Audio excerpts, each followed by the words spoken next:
Welcome back to the Cyber Resilience Brief, a safe breach podcast, where we dissect the complexities of cybersecurity, share actionable insights, and help you build truly resilient digital defenses, and under 15 minutes. I'm your host, Tova Dvorin, and today I am thrilled to be joined by SafeReach's very own senior sales engineer, Adrian Culley, as we embark on a fascinating journey into the origins of offensive cybersecurity and the rise of breach and attack simulation. Adrian, how are you today? I'm very well, Tova. How are you? I'm good, thank you. So, when most people hear offensive cybersecurity, their minds often conjure what we think of in Netflix's Zero Day movie, right? Or even if you go a little bit earlier, Independence Day, hackers going into computer systems, especially alien ones, without any prior knowledge. But offensive cybersecurity is so much more than that in the real world. So, why don't you tell us a little bit about that? Absolutely, Tova. It's this is a great foundational topic, and some of it's shrouded in the mists of time. Let's peel back those mists of time and the layers of history. It's easy to lose sight that the first computer was invented at Bletchley Park for code breaking during World War II, the Colossus machine, and that was an intelligence agency. So they were always interested in reverse engineering, making and breaking, hacking. After the end of Bletchley Park, there's nearly 30 to 40 years of not a lot known. There's a big hole. But breaking systems is how we improve them. There's a lot of chat in which we will talk about in the future about the origins of the phrase hacking and where it comes from, and Massachusetts Institute of Technology, Train Club, and all outside of today. But as computing took place in the 20th century, so did offensive security. Right. So, it basically eons before phishing emails, is what you're saying. Yes, I mean, it escalated with the mainframes in the 60s and 70s, but say the roots of hacking are the roots of computing.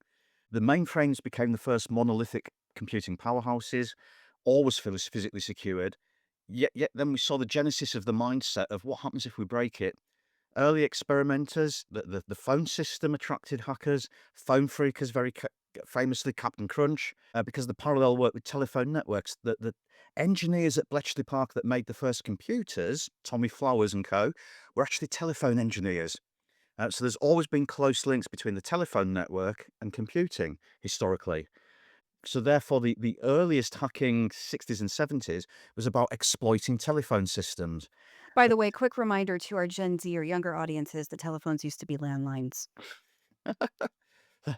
Thank you to your older co-host for pointing that out for our younger listeners, Tova.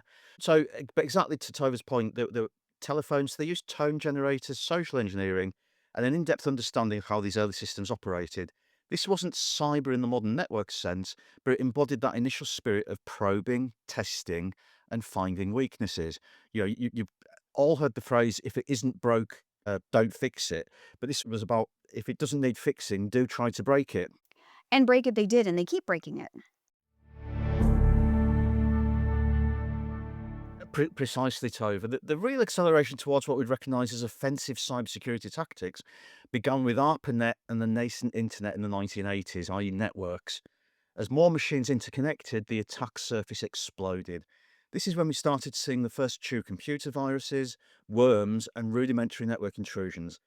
Groups like the Chaos Computer Club, formed in 1981, were pioneers in exploring these new digital frontiers, often exposing vulnerabilities for a variety of reasons. Right. And again, I know I'm sorry for beating a dead horse, but I do want to remind everybody that when we're talking about networks, we are also talking about computers physically linked through cables. I know it's a little bit wild, but I do think that keeping that vision, or at least that visual in mind, helps us realize the source of a lot of terminology to this day, right? When we think of lateral movement, we think of it in abstract terms, but it was actually moving along cables between computers.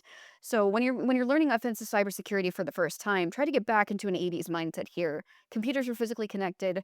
It went back to telephone systems that were physically connected, and then it became more digital. Absolutely, Tony. I mean, the roots of the internet today remain. If you look at all the chat at the moment about submarine cables globally and geopolitics, those submarine cable routes, believe it or not, are laid on top of the world's very first uh, digital network, which was the telegraph network.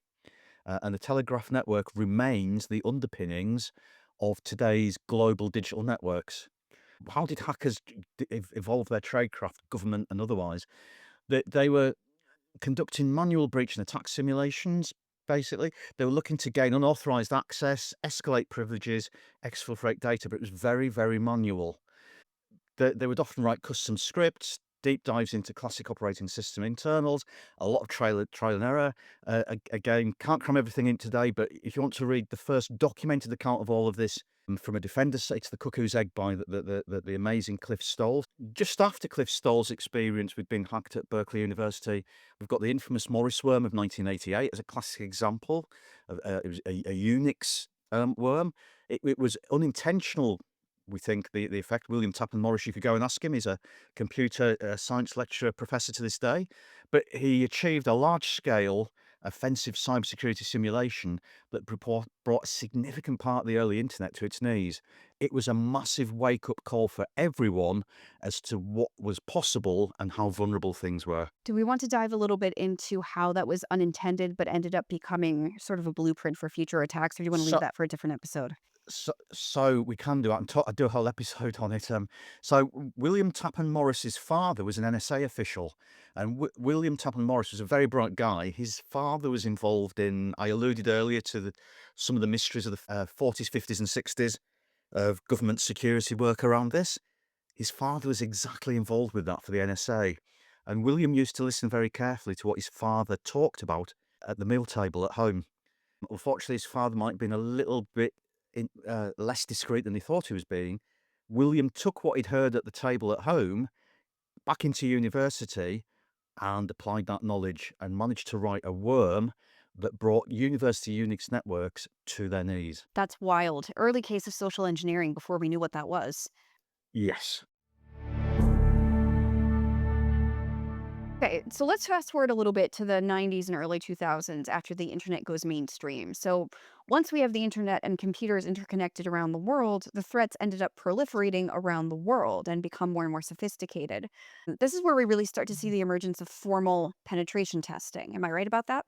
That's absolutely right, Tova. Companies finally began to understand that building systems and just hoping that they were secure wasn't enough. Hope is not a strategy. They needed to actively test their defenses.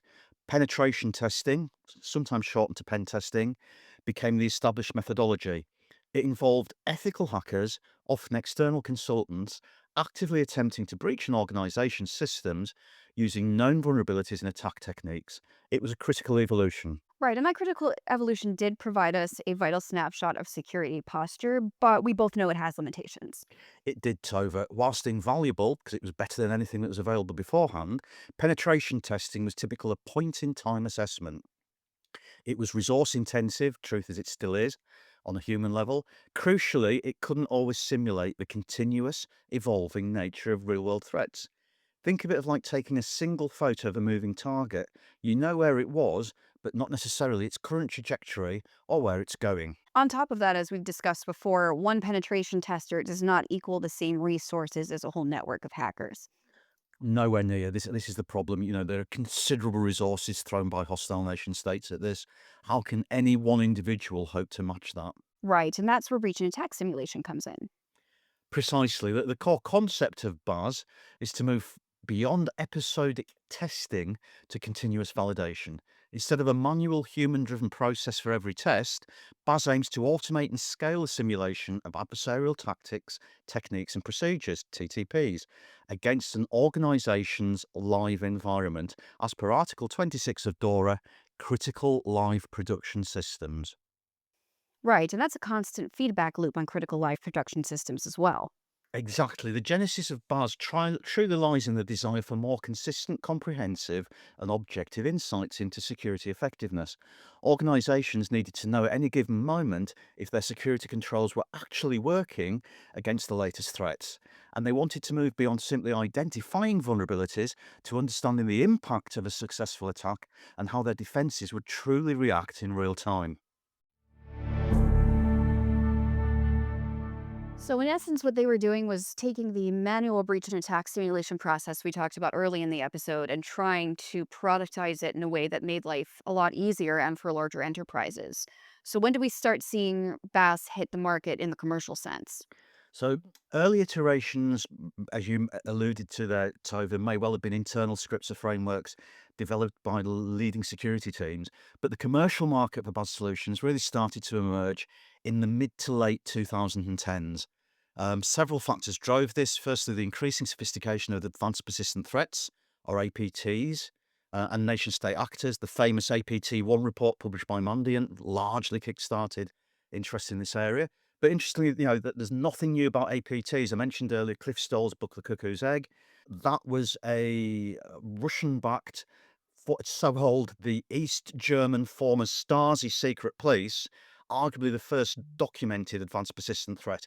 So there's nothing new about advanced persistent threats, but it very much became, over the 90s, the bailiwick of nation state actors. The very infamous range of attacks still out there in some form to this day called Titan Rain were picked up on by the US military sometime in the late 90s, publicized in the early 2000s. Now, these aren't just opportunistic attacks, they're highly targeted, persistent, and use novel tactics, techniques, and procedures. Organizations desperately needed a way to continuously validate their defenses against these evolving threats. Of course, and to make life more complicated, modern IT environments started to get more complex around this time too, especially with the rise of IoT. And you alluded earlier to everything being connected by cables and the rise of Wi Fi and wireless. The rise of cloud computing at the same time and complex hybrid environments meant traditional perimeter based security was no longer sufficient. Security controls were distributed, and attack surface was incredibly dynamic and, as mentioned earlier, exploding. BAS provided a way to test security across these incredibly complex and sprawling environments. And thirdly, there was a growing pressure from compliance and regulatory bodies to demonstrate robust and continuously validated security postures. And we are seeing that evolve even more today. Well, there is accelerating change. We have a CART, continuous automated red teaming.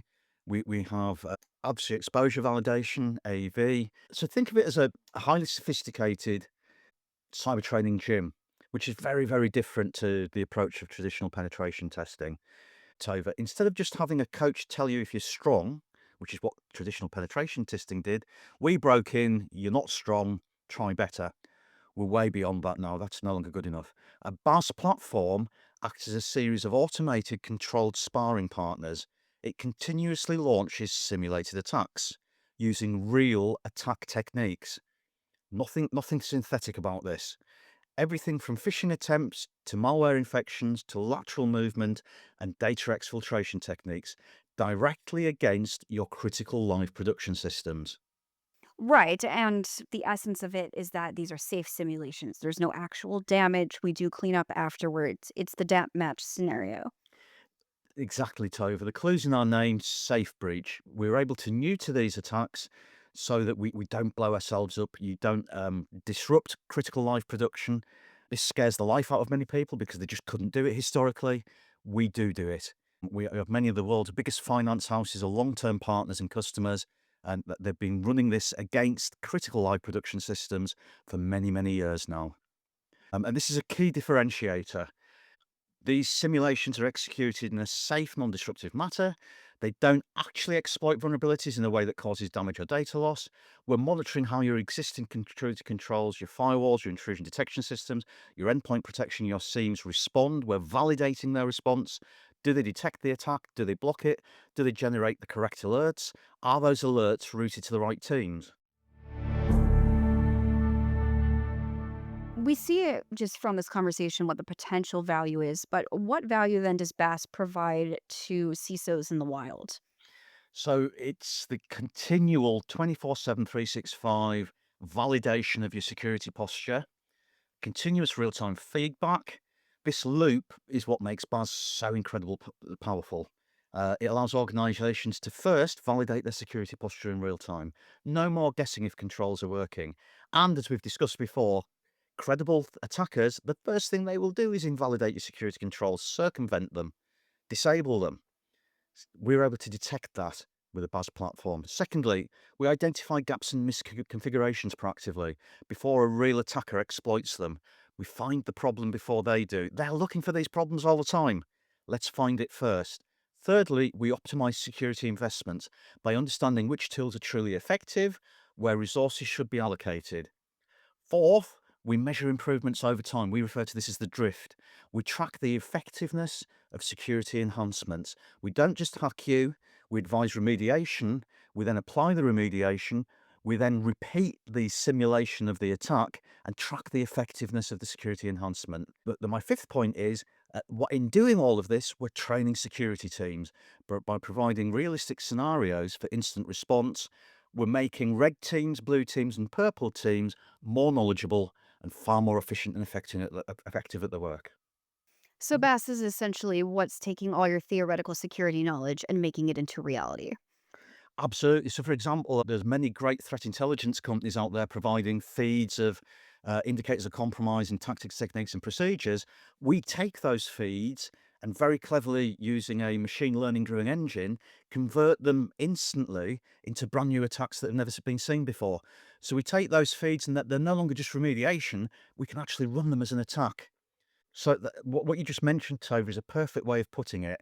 We're transforming the episodic nature of traditional testing into a continuous, data-driven approach to security validation.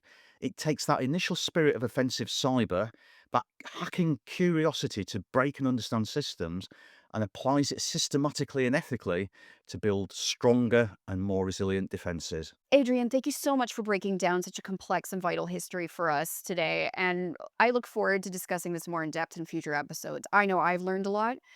And some of these stories illustrate to us a lot more about offensive security today than what you can just read in any manual.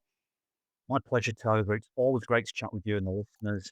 As always, everybody, please stay safe out there. Yep, stay safe with SafeBreach. Until next time.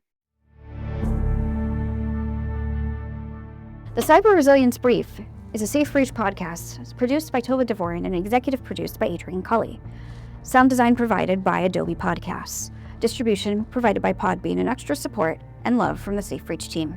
For more information on how adversarial exposure validation through SafeBreach can protect you and your business, no matter where you reside or what industry you're in, please visit us at www.safebreach.com.